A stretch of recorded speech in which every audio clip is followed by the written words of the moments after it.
വെച്ച കോഴിന്റെ മണം. അത് ഏതെങ്കിലും ഹോട്ടലിൽ അതേന്നെ, നല്ല പൊരിച്ച കോഴി ബിരിയാണി വെച്ച മണം.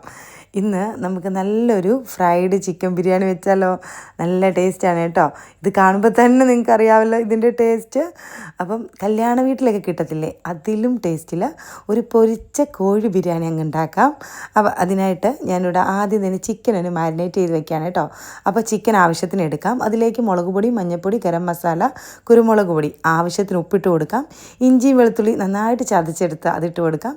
2 ടേബിൾ സ്പൂൺ തൈരും 2 ടേബിൾ സ്പൂൺ കോൺഫ്ലോറും.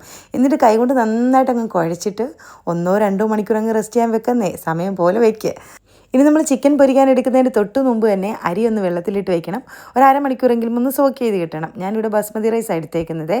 ഇനി നമ്മൾ ചിക്കൻ പൊരിക്കാൻ എടുക്കുന്നത് നമ്മുടെ സൗത്ത് ഇന്ത്യയിലെ ഏറ്റവും വലിയ ഫുഡ് പ്രോസസ്സിംഗ് കമ്പനിയായ പാരിസൺ ഗ്രൂപ്പിൻ്റെ അതിഥി സൺഫ്ലവർ ഓയിലാണ് കേട്ടോ. കേരളത്തിൽ തന്നെ സൺഫ്ലവർ ഓയിലിന് റീഫൈനറി ഉള്ള ഏക ഗ്രൂപ്പാണ് അതിഥി. അതിഥി സൺഫ്ലവർ ഓയിൽ ലെസ് അബ്സോർബൻസി ആയതുകൊണ്ട് തന്നെ കുറച്ച് എണ്ണ മാത്രമേ നമ്മൾ പൊരിക്കുന്നത് കുടിക്കുകയുള്ളൂ കേട്ടോ.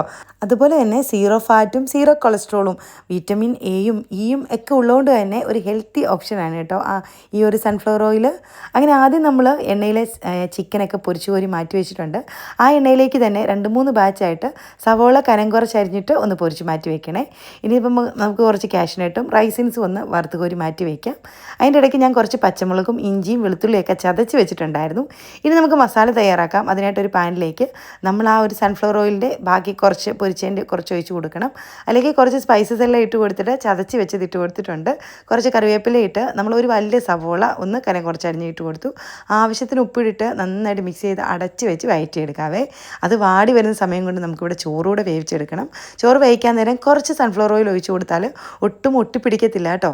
ചോറ് അവിടെ വെന്ത് കിട്ടുന്നുണ്ട്. ഇനിയിപ്പോൾ നമ്മുടെ മസാല നന്നായിട്ട് മൂത്ത് വന്നിട്ടുണ്ട് കേട്ടോ. ഇനിയിപ്പോൾ അതിലേക്ക് കുറച്ച് പൊടികളൊക്കെ ഇട്ട് കൊടുത്തിട്ടുണ്ട്. ബിരിയാണി മസാലയും മഞ്ഞൾപ്പൊടിയും കുരുമുളക് പൊടിയും മാത്രം. അളവുകളൊക്കെ ഞാൻ താഴെ കൊടുക്കാം കേട്ടോ. ഇനിയിപ്പോൾ അതിലേക്ക് നമ്മൾ പൊരിച്ച് വെച്ച സവാള ഇട്ട് കൊടുത്തു, തക്കാളി ഇട്ട് കൊടുത്തു, മല്ലിയിലയും പുതിനയിലയും കുറച്ച് നെയ്യ് ഒഴിച്ച് കൊടുത്തിട്ടുണ്ട്. പിന്നെ കുറച്ച് തൈര്, എല്ലാ അളവുകളും താഴെ കൊടുക്കുന്നുണ്ട് കേട്ടോ. തൈര് ഒഴിച്ച് കൊടുത്തു, പൊരിച്ച ചിക്കൻ ഇട്ട് നന്നായിട്ട് മിക്സ് ചെയ്ത് ഇനി ഇതിലേക്ക് തിളച്ച വെള്ളം ഒഴിച്ച് കൊടുക്കാം.